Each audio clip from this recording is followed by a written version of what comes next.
क्या आपने कभी सोचा है कि संत कबीरदास और महर्षि वेदव्यास में क्या अंतर था? या फिर साधु और मुनि एक जैसे क्यों नहीं होते? हम अक्सर इन शब्दों को एक दूसरे का पर्याय समझ लेते हैं, लेकिन असल में इनमें गहरा अंतर है। आज हम आपको बताएंगे साधु, संत, ऋषि, मुनि और महर्षि में क्या फ़र्क होता है।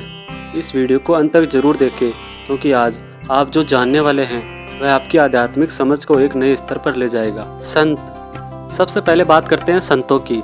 संत कौन होते हैं? संत वे होते हैं जिनका आचरण सत्य और धर्म के मार्ग पर टिका होता है। इन्होंने समाज को दिशा देने के लिए अपने विचारों को ग्रंथों और दोहों में पिरोया।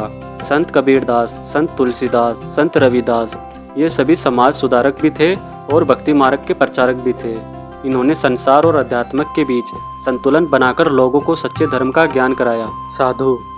अब साधुओं की बात करते हैं तो साधु वे होते हैं जो साधना में लीन रहते हैं। ये किसी विशेष शास्त्र या वेद का अध्ययन नहीं करते हैं, लेकिन ध्यान और तपस्या से आत्मज्ञान प्राप्त कर लेते हैं। शास्त्रों में कहा गया है कि जो व्यक्ति काम, क्रोध, लोभ, मोह से मुक्त हो जाता है वही सच्चा साधु कहलाता है। इसलिए हर साधु संत नहीं होता और हर संत साधु नहीं होता। ऋषि। ये शब्द सुनते ही हमारे मन में वेदों के रचयिता, महान तपस्वी ऋषियों की छवि उभरती है। ऋषि वे होते हैं जिन्होंने कठोर तपस्या और साधना के बल पर ब्रह्म ज्ञान प्राप्त किया। यही कारण है कि हमारे वेद, उपनिषद और पुराण ऋषियों द्वारा ही लिखे गए हैं। ऋषि वे होते हैं जो न केवल आत्मज्ञान प्राप्त करते हैं बल्कि उसे लिपिबद्ध भी करते हैं, ताकि आगे आने वाली पीढ़ी इसका लाभ उठा सके। मुनि।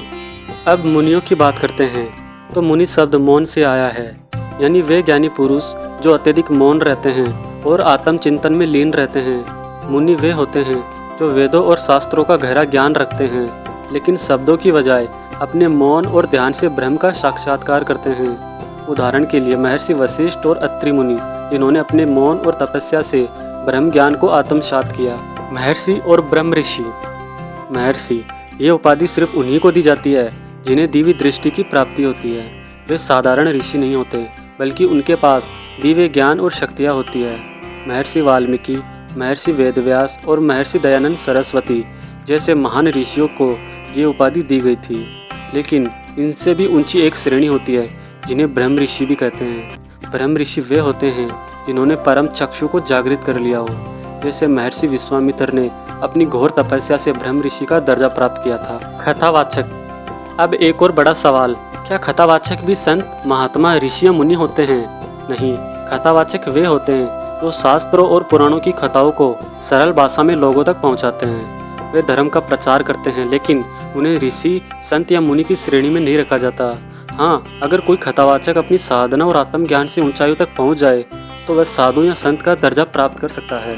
तो दोस्तों, अब जब भी आप साधु, संत, ऋषि, मुनि या महर्षि शब्द सुने तो आपको पता होगा कि ये सब एक जैसे नहीं होते। अगर आपको ये वीडियो ज्ञानवर्धक लगी हो तो इसे लाइक करें और शेयर जरूर करें।